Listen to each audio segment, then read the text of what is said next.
welcome to another episode of Disqualified. I am Beltless Trevin, joined by our double predictions champion Caleb. Hola. And we got both our cameramen and producer Zach, and our editor-in-chief Gordon behind the camera. Yeah, and now we're here to talk about Monday Night Raw, the direct fallout of Clash in Paris. And boy, this show was mid to bad. Yeah. There was some visual issues with a lot of buffering for some reason.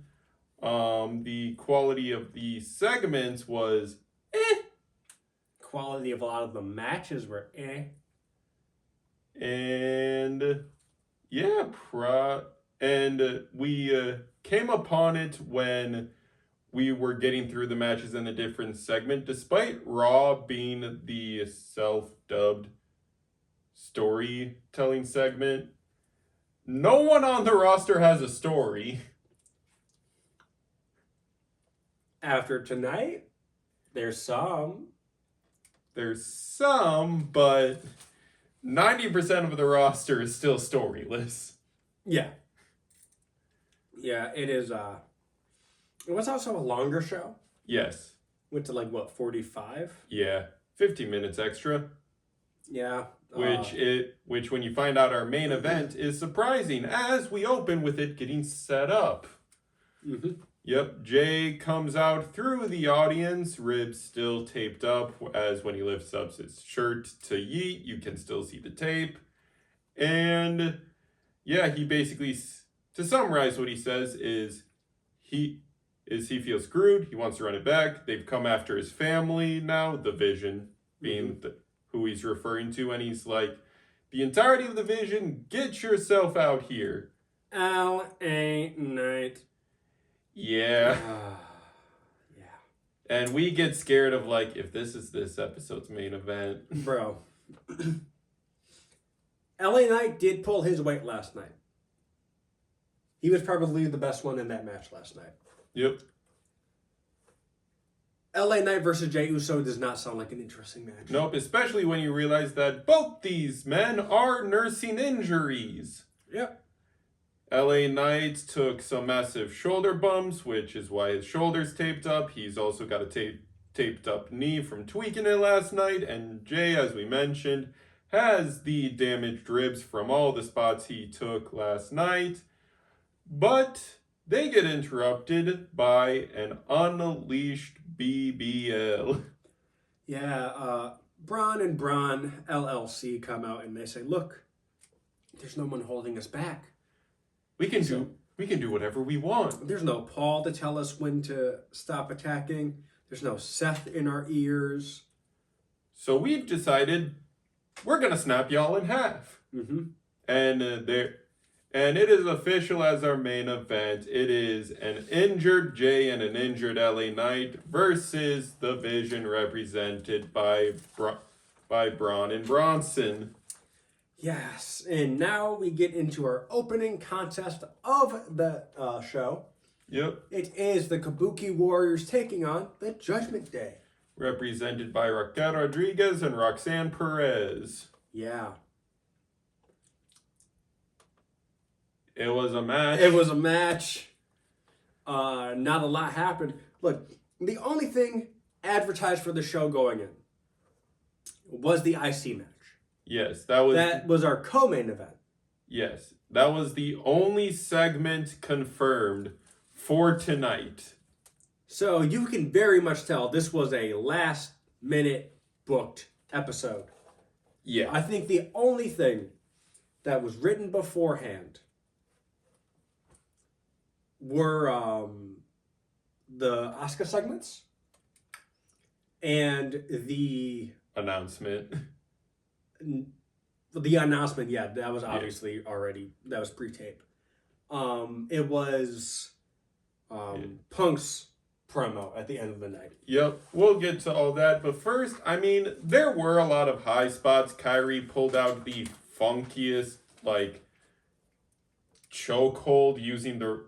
Basically, it was a triangle lock around the neck, but she went over the top rope to add pressure to Raquel, which I saw it and I was like, "Hey, yo, what the?" Yeah, no, and then Kyrie did a insane elbow off the top rope to the outside on Raquel. It was off the turnbuckle. Mm-hmm. And that was pretty much it.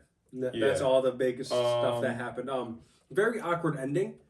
So Roxanne goes for a pop rocks. Asuka counters. Yep. And then Asuka kicks Roxanne. Roxanne goes down. Yep. And then looks for a pin. But decides, nah, I want to add salt to the wound. Mind you that we saw a lot of this part during the replay as the video was buffering during this pinfall. But Asuka goes for her... Let's just describe it. Yeah. She literally lays down for a pin. And as soon as the ref is getting down to count, she says no. Picks up Roxanne, drags her a little bit, puts her in the Asuka lock. Yep. And then Roxanne taps. Yep. It was awkward. The video buffering definitely did not help, but what you gonna do? I'll tell you what they're gonna do. They're gonna get the women's world title picture situated. As we get a little vignette from Adam Pearce announcing there's been a question on everyone's mind for the last 2 weeks. What's the deal with the Women's World Championship? And I'm here to tell you that it is official. It is Io Sky versus Stephanie Vaquer in 3 weeks at Wrestlepalooza. You couldn't even give us a good match tonight? Literally. Not even one? There was one good match, but the ending ruined it. You couldn't give us one good match? One? You could have had this at Clash to fulfill your promise to Stephanie. You could have had this tonight. We all basically faced the fact of, oh, it's happening tonight instead. But no. For the premiere of WWE PLEs on ESPN, they got their second match confirmed because basically insider reports have confirmed that the main event of Wrestlepalooza is going to be John Cena versus the Lobster Man one last time. And then we get one other match confirmed, and it is Stephanie and Io. And man, what a way to kill momentum for Stephanie Vaquer. One, you have her look like a chump by not even letting her fight for the title yet. You keep her off of TV. You keep her out of the ring. Where was Stephanie tonight? We saw a lot of Io tonight. Yeah. Where was Stephanie? No one went to find Stephanie for an interview about her opinion. We got an interview from Io. We got an interview from Rhea about it.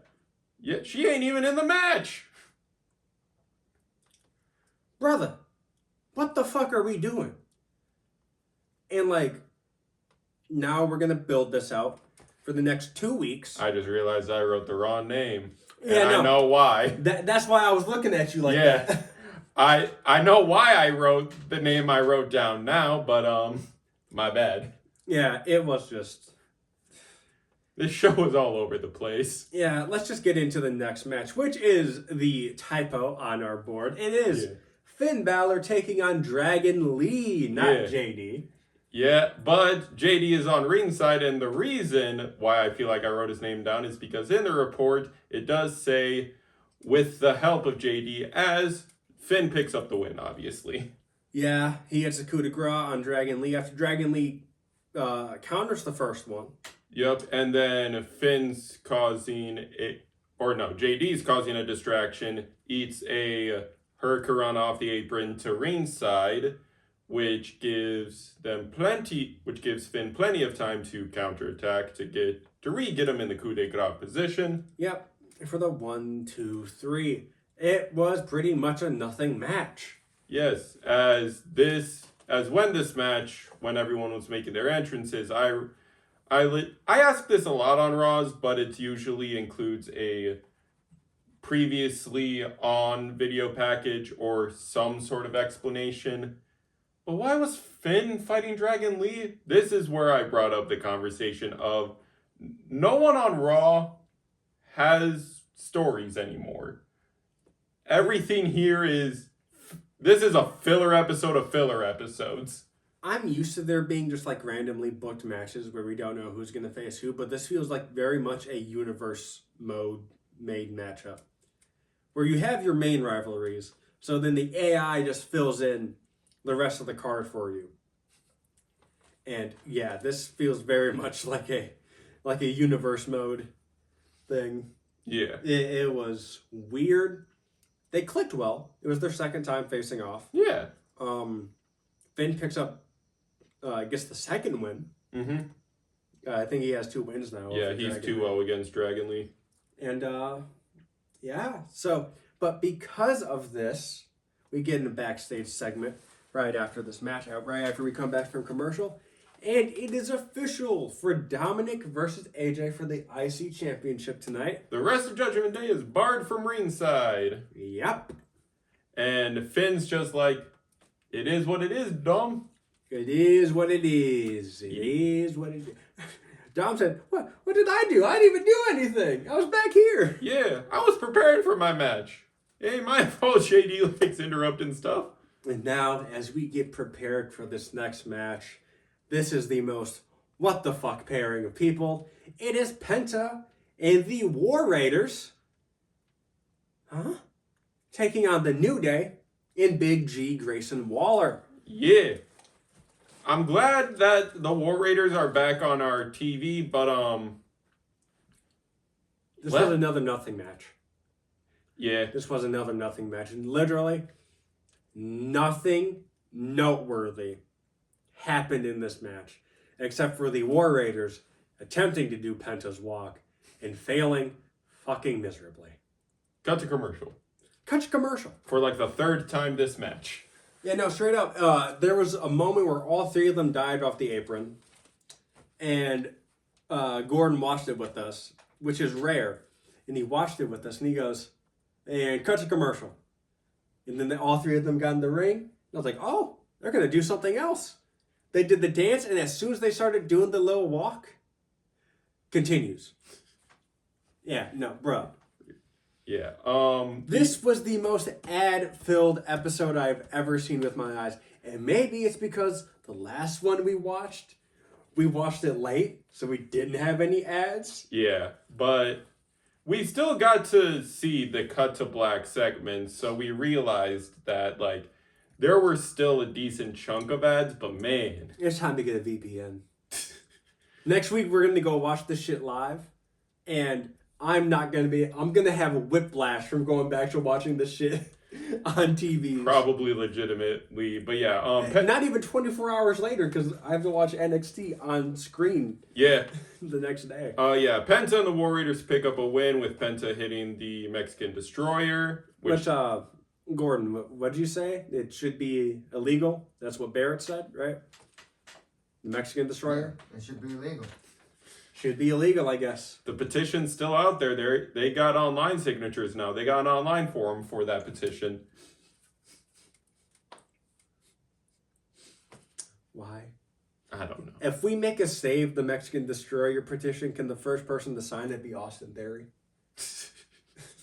There's probably a counter petition, but speaking of people doing crazy stuff, Asuka be tripping. I told Trevin, I know a bipolar person when I see one. Brother, what the fuck was this? Asuka. Io is having a normal conversation.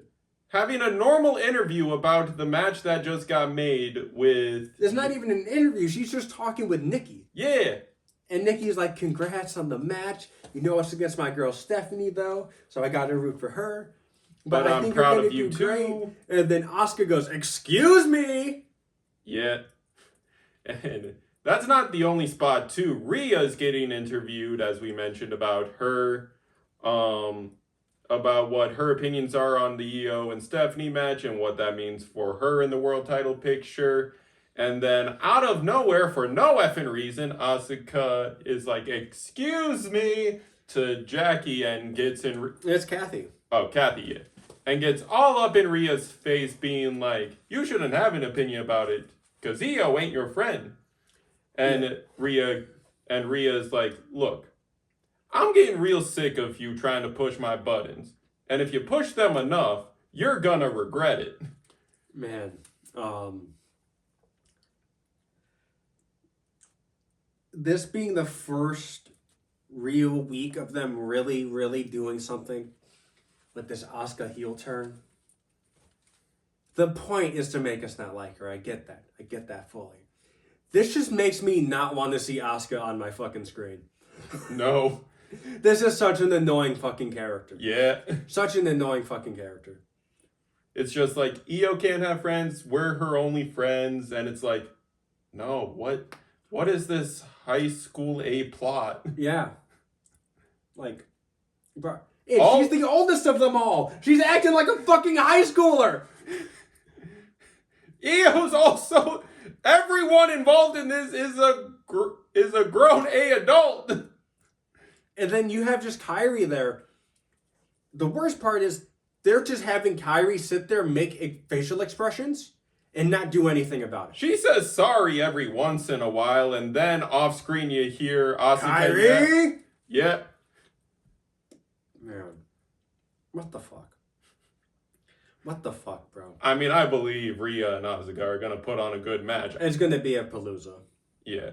And I hope with Rhea's words that she is going to knock the snot out of Asuka. I don't know. You would think so because they're building towards Perth next month. Mm-hmm.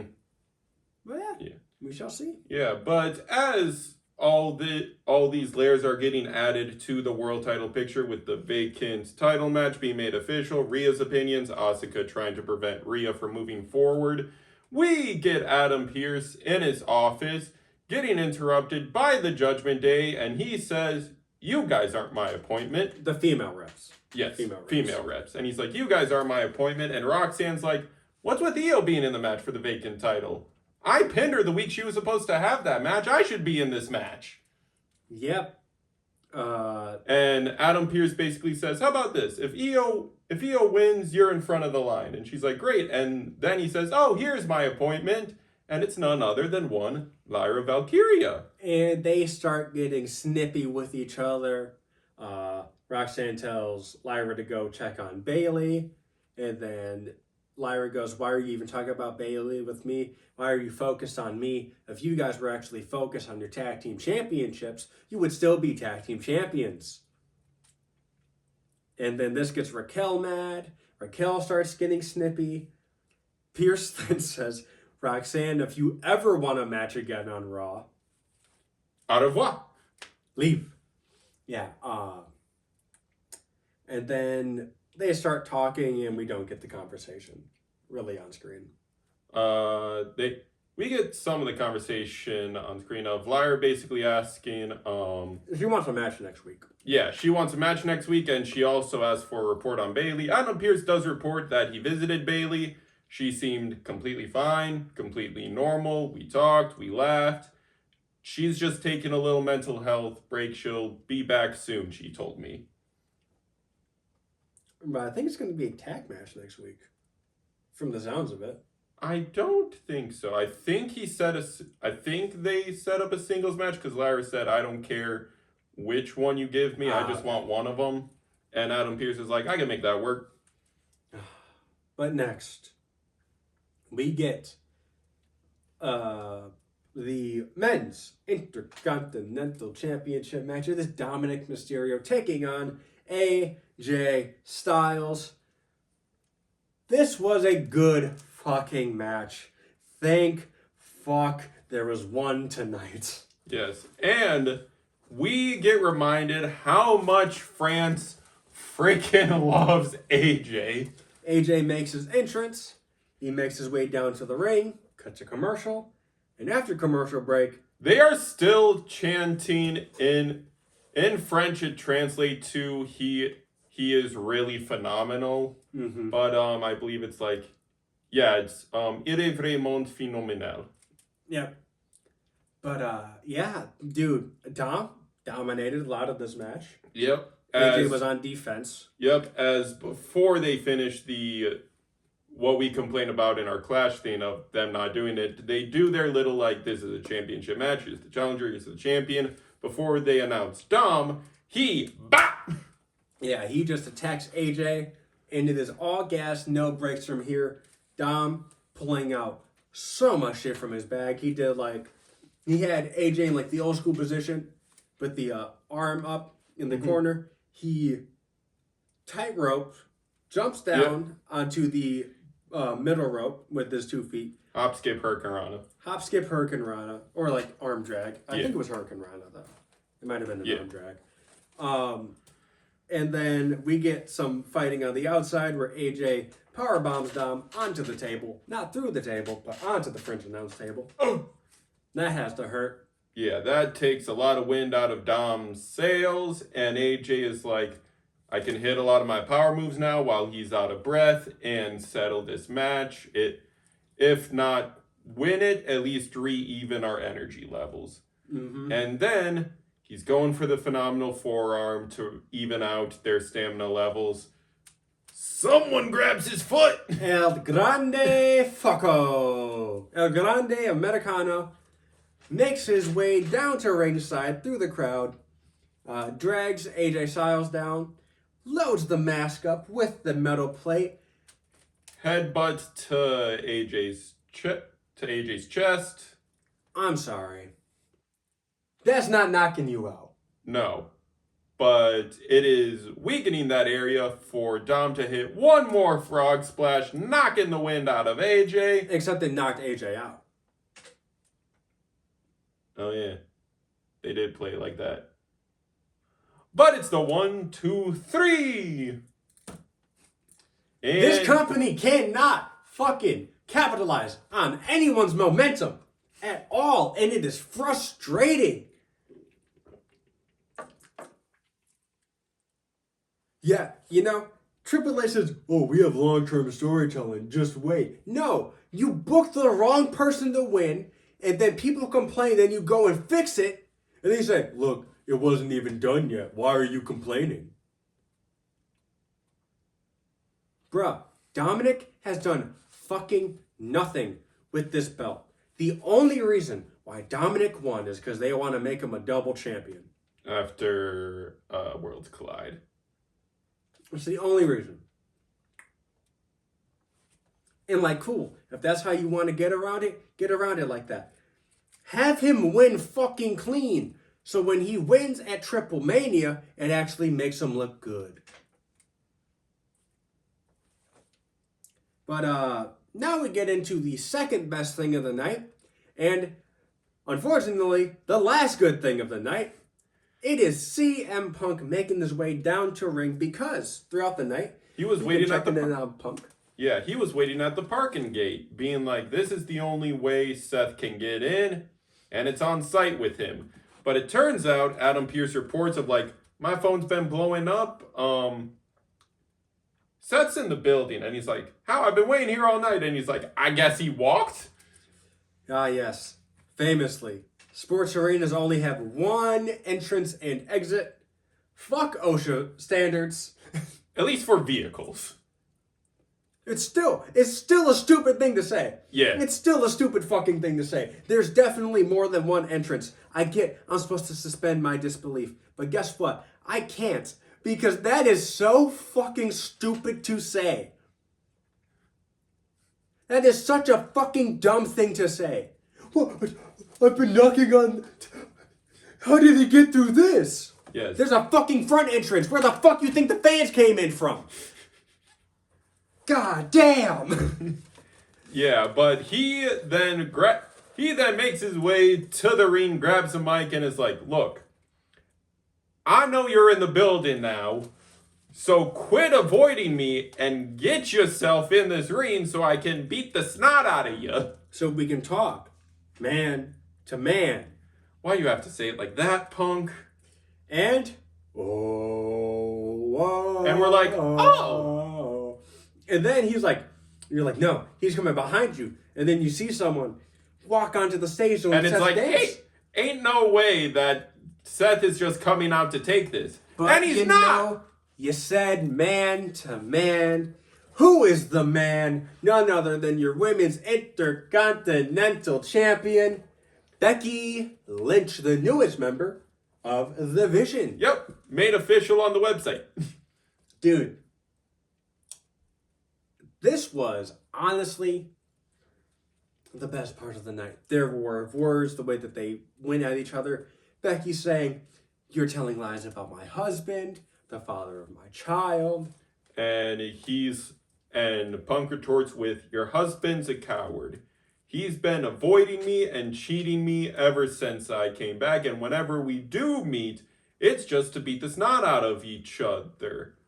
This war has been never ending." And Becky is like, "This war started before you even came back. These people chanted your name during his segments, during my segments, during everyone's segments, taking away from our momentum because you're selfish."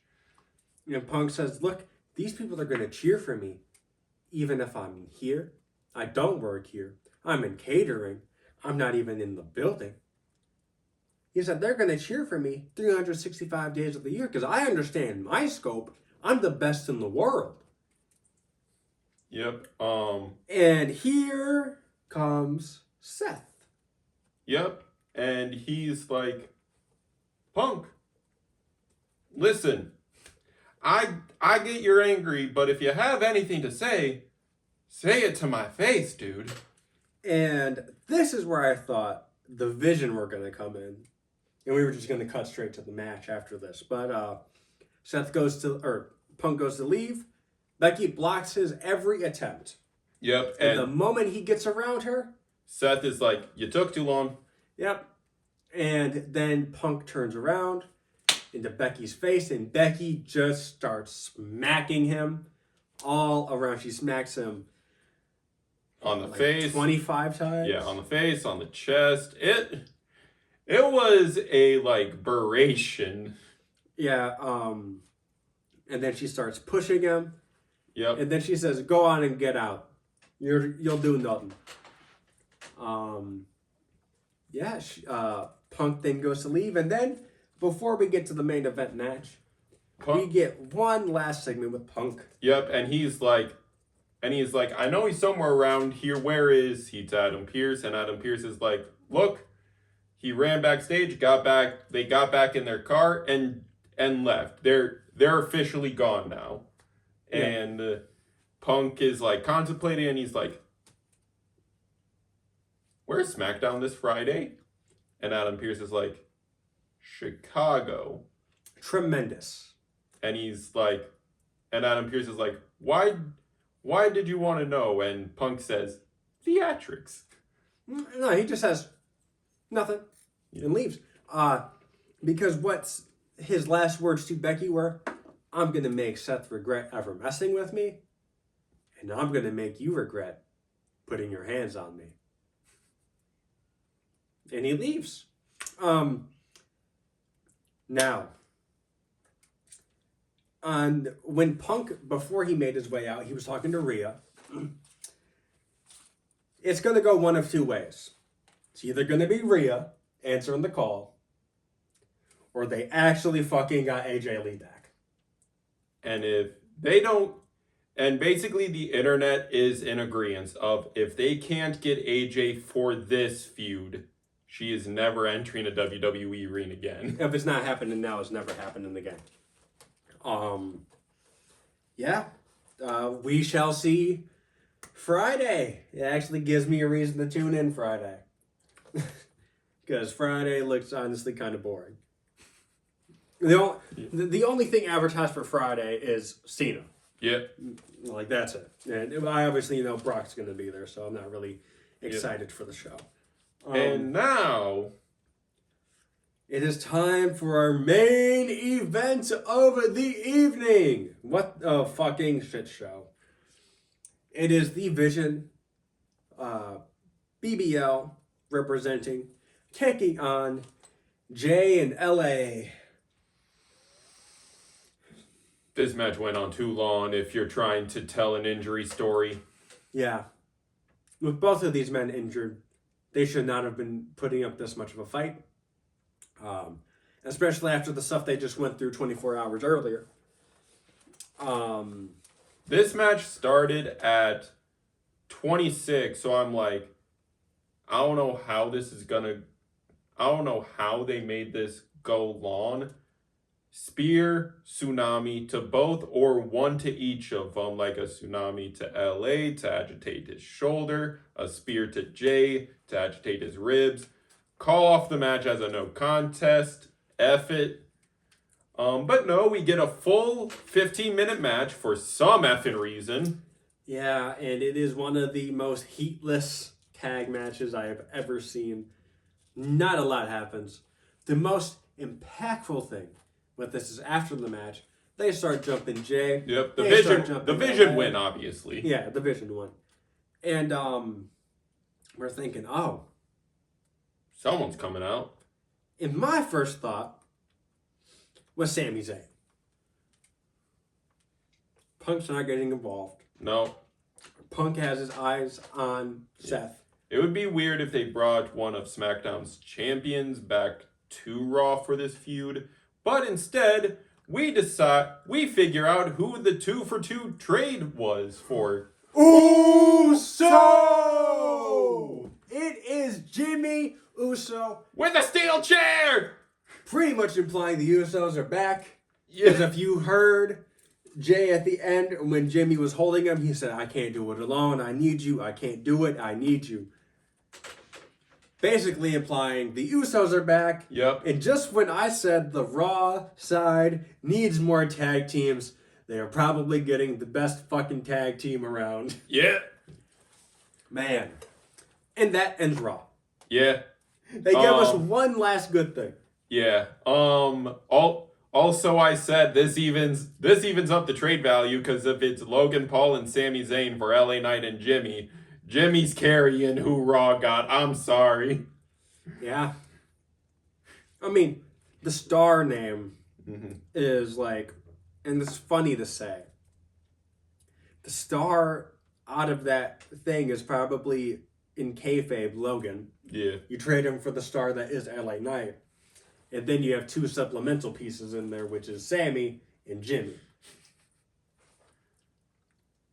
Yeah, like that. That's a weird sentence coming out of my mouth. But in kayfabe, they're like, yeah, Logan's the star. He's been in multiple title matches, like world title matches. Sammy's not there. But yeah, that's it for this episode of Monday Night Raw. Honestly, fucking sucked. Only two good things, and they were right before the main event. And then you get a little tiny tease of a good thing happening at the end. And that's it for this episode of Disqualified. I am your double predictions champion. That is main roster and NXT. That is Beltless Trevin. And behind the camera is our cameraman and producer, Zach, and our editor-in-chief, Gordon. We will see you next time. Be sure to like, comment, subscribe, ring the bell 3 times so you know the match is over. And we'll see you next time. Peace. Thanks for your time. Bye!